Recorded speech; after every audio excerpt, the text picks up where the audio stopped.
The sun had barely risen over Jerusalem when the young boy stepped onto the palace steps. The weight of a crown too heavy for his 16 years. The city buzzed with whispers and celebrations, its people mourning the death of King Uzziah while looking with cautious hope to his successor. Uzziah, also called Azariah in the records, was suddenly thrust into a world of responsibility far beyond his youth. He was no longer simply a prince walking the halls of David's ancient city. He was now king, the chosen ruler of Judah. From the beginning, Uzziah approached the throne with humility. Unlike some who might have seized power through force or ambition, he sought guidance and strength from the one source he trusted, the Lord.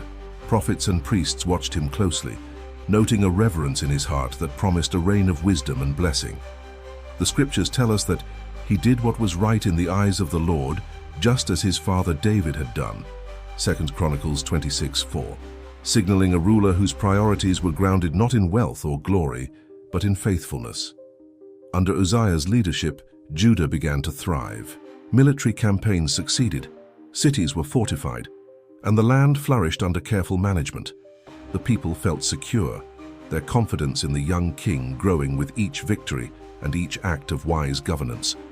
It seemed as though divine favor rested on his shoulders, guiding his steps as surely as it had guided David's.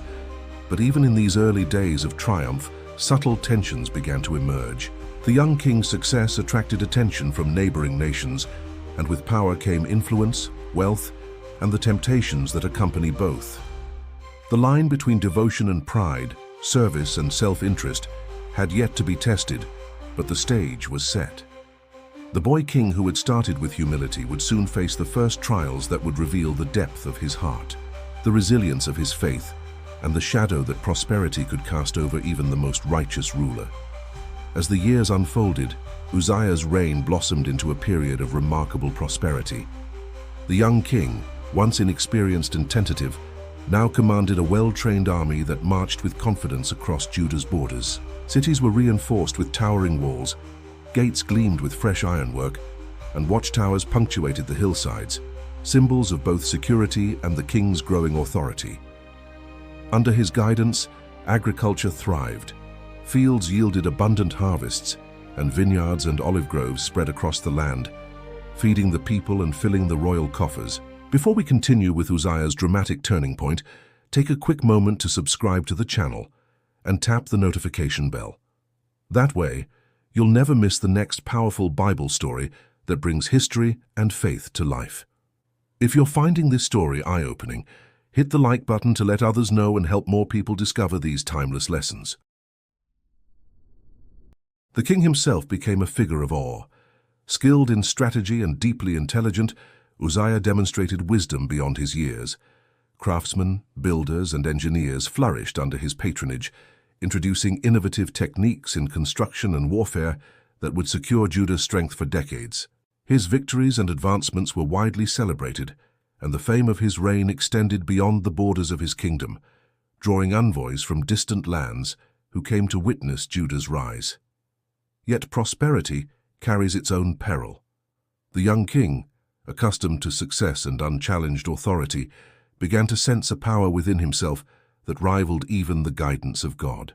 The applause of the people, the loyalty of the army, and the wealth of the nation created an intoxicating sense of confidence. Each triumph reinforced the illusion that the kingdom owed its greatness to the king alone. And so, beneath the veneer of achievement and divine favor, the first seeds of pride were sown. What began as humble devotion would soon be tested, for the boy king who had walked faithfully in the early years of his reign now faced the subtle allure of self-exaltation, the quiet danger that would grow and ultimately shape the fate of Judah. The pivotal moment came when Uzziah, now seasoned in rule and accustomed to his successes, allowed ambition and pride to cloud his judgment. Scripture records that he entered the temple of the Lord to burn incense on the altar, a duty reserved strictly for the priests, 2 Chronicles 26:16-18. It was a bold, forbidden act, a breach of sacred law that revealed how deeply the king's confidence had shifted from God to himself. 80 courageous priests confronted him, their voices trembling yet firm, urging the king to remember the boundaries ordained by the Lord. For a brief, tense moment, The palace and the holy sanctuary seemed to hold its breath. The king's face, once radiant with youthful humility, now bore the flush of anger and defiance. The moment was both dramatic and tragic. The king, who had thrived through faith, was about to witness the immediate consequence of overstepping divine limits. Suddenly, a visible mark appeared on Uzziah's forehead: leprosy. The disease, regarded not only as a physical affliction, but also as a symbol of spiritual impurity, immediately separated him from the temple, the court, and the people he had long ruled. In that instant, the boy who had grown into a prosperous and confident king was reminded of a timeless truth. No matter how high a ruler rises, all power must remain under God's authority. The once celebrated king was forced into isolation, quarantined from public life, and his son Jotham assumed governance over the kingdom in his stead.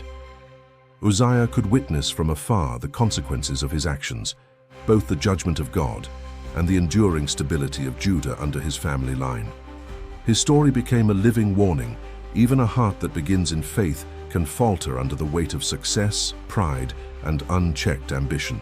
Do we remember the giver of our gifts, or do we let prosperity lure us into believing we no longer need his guidance? Subscribe now and tap the notification bell so you never miss a powerful Bible story.